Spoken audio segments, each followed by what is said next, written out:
The episode you're about to hear is authorised by me, Kate Hulett, 106 High Street Mall, Fremantle. When you walk in and you have to run through this gauntlet of people trying to hand you cards. Yeah, it's foul. I mean, it's not... In New Zealand, they've banned it. That can't be a productive way to think about how to vote.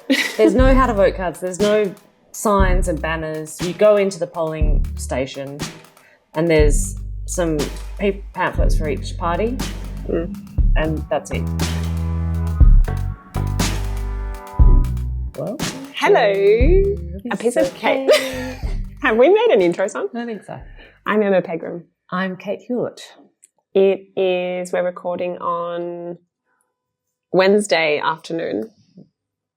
Yeah, Wednesday afternoon, 5 p.m. It's 17 days until the election, which is very few. It's few and furiously frantic. And I should be currently at the Bibra Lake Twilight Market, so we're going to... Which you will be very soon. Yeah, I am going to shortly transport myself there immediately after this. That was a good click sound. Thank you. Yes? Well, I was just going to say, with so few days left until the election, and in fact, pre-poll opening on Tuesday after this long weekend, it means that everyone's how to vote cards are coming out. So we thought maybe it would be a timely minute to do an episode about how to vote cards. How to vote cards are also the preferences. What's your preferences? Who are you doing for your preferences? And they're printed in advance of the polling booths opening because that's what people give out from their parties to the voters on the day and hope that the voters will follow their how to vote cards. We didn't expect to spend so much time talking about how to vote cards, but through the whole campaign, we've had so many questions about preferences, and it became quite evident quite early that actually none of us really understands what preferences are and how they work. Absolutely. So, and then it's layered. Yeah, it's a layered thing, and yes, it's come up so much. It's a civic understanding issue. Yeah.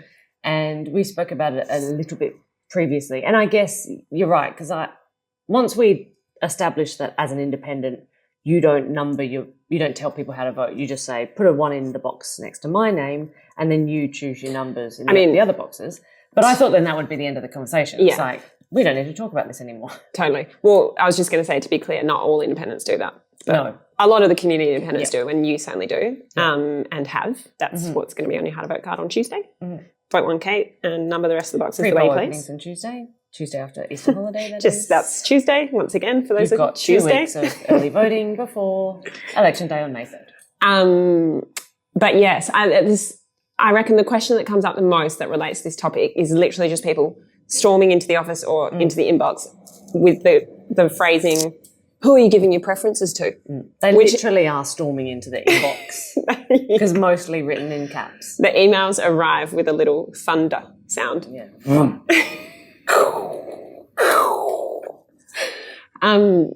But I always think that under the tone of the question is this kind of feeling from the person that they're somehow being lied to and betrayed by politicians. Who are you doing a deal with? When I vote for you, who are you who am I really voting for? It's that undertone. Absolutely. So, and that is actually what people think. There is something that happens after the election where it's like, all right, Kate Hulett's votes are going to go over there and in a way that there is some truth to it, like most conspiracy theories. Or matters of confusion. Yes. A nugget of truth. Yeah. Or an origin seed. Yeah. I reckon there's 2 layers to the question though, because some people are asking how are you doing your how to vote card out of interest in who are you, aligning with ideologically, or B, I often hear people asking some of the major parties to get a sense of whether they're, I heard some people talking about it at pre-poll in the state election, asking the Liberal Party, for example, and then getting upset that they'd say preference One Nation or the Christian Party or whatever. Yeah. But then there's the other version of the question, which is coming from a point of confusion of what actually happens with the preferences in the back end. Yeah. There are actually some really good explainers online now. Lots of people are really eloquently describing how preference voting works, which is quite unique in Australia. Preferential voting, sorry. I was just correcting me. Well, I don't want there to be any further confusion. Anyway. I'll kill you about that afterwards. So our ballot has 7 names on it for Fremantle. Fremantle electorate has 7 names. And some places have 3. You know, they have Liberal, Labor and Greens. So it's not much of a choice. But for us, we've got actually good choices, awful choices. You know, you will rate them yourselves. There's a nice spread. The thing. Yeah. Yeah, there really is. It's a full spectrum. Kate happens to be at the top of the list. I think we have told listeners already the story about you arriving late to the ballot drop. Then we've got, have we? Yeah, we did, definitely. We've got, I don't know the order. No, we're not going to go through the Liberal, order. Labor, Greens, One Nation, Socialist Alliance, and Citizens Party, aka John Bird, as per yesterday's episode. So that's, have I missed one? No, How did I only get to 6? Liberal, Labor, One Nation, Greens, John Bird, Kate, Socialist Alliance. Where did I come? Kate was over here. Okay. Okay, for people only listening, I just numbered off Kate's numbering fingers to recount the fingers. So she just numbered off. Okay, she just numbered off. Anyhow, 7 choices on the ballot. So you have to put a number from 1 to 7 in every box. Correct. That's quite obviously you put the 1 in the box next to Kate, the box at the top, and then you choose. And why do you do the blank how to vote card? People ask that a lot. Like, what's the reason? Yeah, it's a lot of people unhelpful. say, people are like, people like how to vote cards. It helps them, you know, use their vote wisely or whatever. Discuss. Yeah. Okay, so yes, the fact of the matter is, I think we should know who we're voting for ourselves and make those decisions ourselves according to our values and the things that we care about, which does entail a short amount of work, a small amount of work, which might be a quick Google of some names. Also noting there are a lot of really great tools out there to help people nowadays. There's Vote Compass, there's Build a Ballot, which is brand new yesterday and super exciting and does exist for the Fremantle division. Absolutely. Some candidates haven't put all their details in, but you get a gist of where you're going. And what normally happens is the other parties have all these kind of discussions with people. I mean, all the parties do. Everyone's talking about it, who's putting who where on the ballot. So on the how to vote card. On the how to vote card. So the how to vote card gets given out. If the Liberal voter takes their how to vote card and numbers according to the way they've been instructed, then the preferences flow in the way that the party wants it to. The way the Liberal Party want. Same with Labor, same with Greens, same with everyone else. My feeling is, and this is a kind of community independent sentiment, is that people should make those decisions themselves. I mean, the other side of it is that because of all the deals that go on to get the how to vote cards into existence, and everyone knows that all the parties are doing deals to fashion the how to vote cards. When I say everyone, I mean everyone working in politics. Yeah. I mean, that's become very evident, I think, throughout the campaign, that it's clear that everyone's participating in trading, positions on how to vote cards in order to advantage themselves in particular seats and trading things in seats that aren't important to them. And that's quite evident. So for me, the concern is actually that if you're following the how to vote card of a party, it's kind of actually undermining the preferential voting system, which we're so lucky to have. And it's completely you think that, I'm just, they're just making a suggestion on how I could use my vote, but actually they've done deals in order to channel appropriately. Their deals that you don't know about, you don't know what they've done or said or traded to get what it is. I mean, it's just a lack of transparency, and it's there's a video on our Instagram about when in the state campaign, Liberals and Labor did a weird deal in Fremantle to kind of protect the seat. And, it's dodge. It's gross. And one of the, I said we should just ban how to vote cards because that's all gross. So we don't need to do that. And if you think about like the mayoral election, you get your candidates on the ballot and each candidate has a little paragraph next to their names. And if you can't spend any time looking these people up yourselves, you can make your choice off the little captions next to them.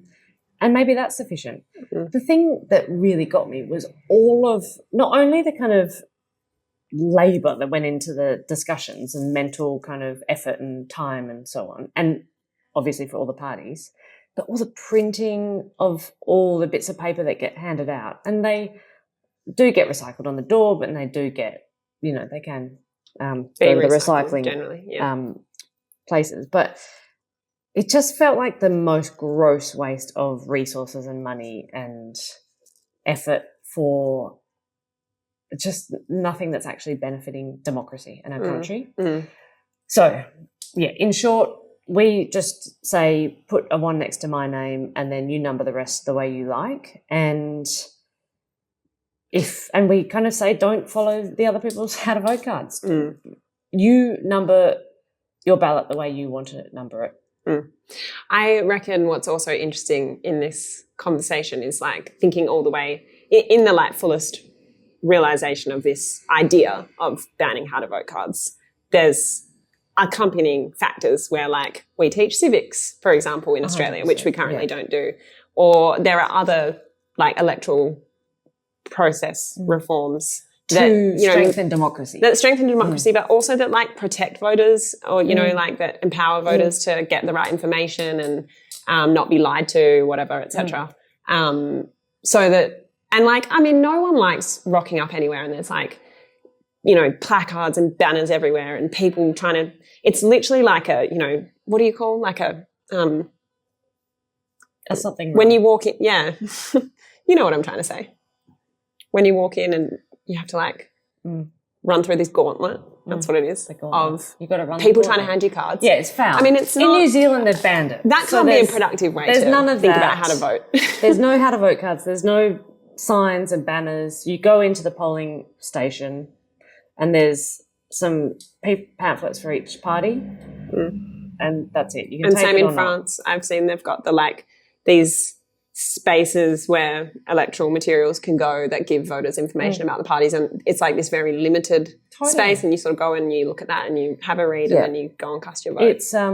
It's becoming very Americanized, that kind of, and it's also self-perpetuating. So in those seats where it's becoming marginal, everyone's putting their plaque. I mean, we've printed hundreds of signs because we have to, and then Josh will print hundreds of signs because he has to, and then the Greens will print hundreds, and then it's what a ridiculous, overwhelming, horrible waste of resources and time and money and all the rest. I mean, I think we said yesterday the two major parties are spending $550 million or something on this election campaign.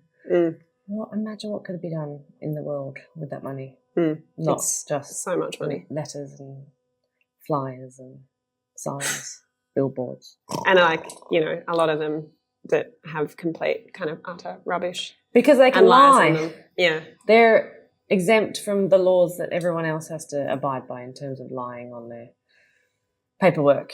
So, and the other thing that's interesting, I mean, is it interesting? No, but I'm going to say it anyway. Probably is. In the state election, you have to send in your how to vote card, and it has to be approved by the West Australian Electoral Commission. But for the Australian Electoral Commission, the AEC, for the federal election, you don't have to do that. Yeah. You can just do what you want, how you want, which is a strange quirk. Maybe that will change at the next election with the new, some of the other reforms that they've made that didn't kick in at this one, but I'm not sure. But agreed.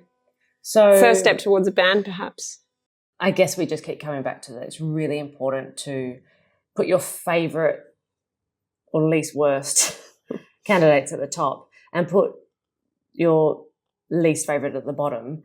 Every number really does count. I guess that's the point.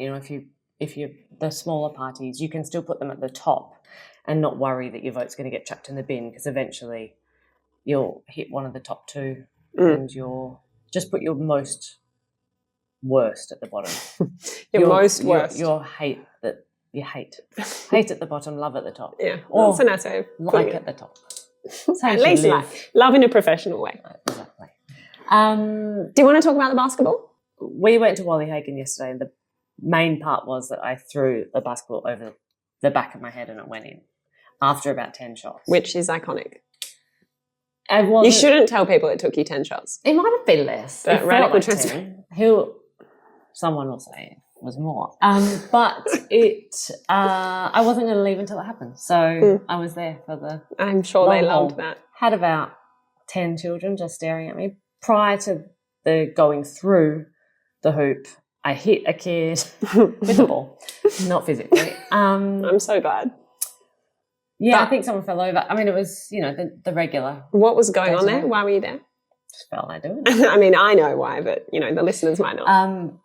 Wally Hagan is a basketball centre in the city of Coburn, and there's 4 courts there. It was built in 1972, and it is like the centre of the sun in the summer, and it's like raining on the inside in the winter. Right, it's really hot and it's got a leaking roof.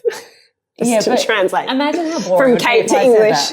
How boring this whole podcast. I loved it. I'm just helping the people out. They need some investment, and they've been seeking 60 million. They've got 20 million from Coburn. They've got 20 million from the state, which was promised, thanks to our campaign.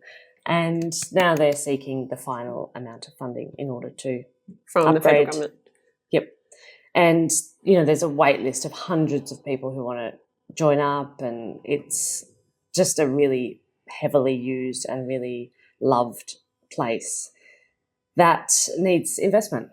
Surprise, surprise. And there's, space for it to expand. Of course, there needs to be a lot of consultation to ensure that the expansion is, fit for purpose for that space, and that the traffic's dealt with, and that, nature and the biodiversity is kind of protected in the area. But basketball's equal with soccer, fastest growing sport in Australia, and they've got thousands of members. And the expansion would enable a gym and other multi-purpose courts and a creation, all the stuff that a growing community needs. And it's health and sports and community, engagement and stuff like that. Good and stuff. I think that's a no-brainer to put money into that. So we just went and had a look and shot some hoops. And a great example, I think, of the kinds of things that, you can get attention on as an independent. They've been asking for funding for 10 years from the federal government. It's just such a long time. It's such a, relatively small amount. And as a seat that's been held by Fremantle for a zillion years, 94 years, you don't need to, there's no kind of urgency in any investment. And I think the brilliant thing about these making seats marginal, that no safe seat kind of idea, is that the government, that's the whole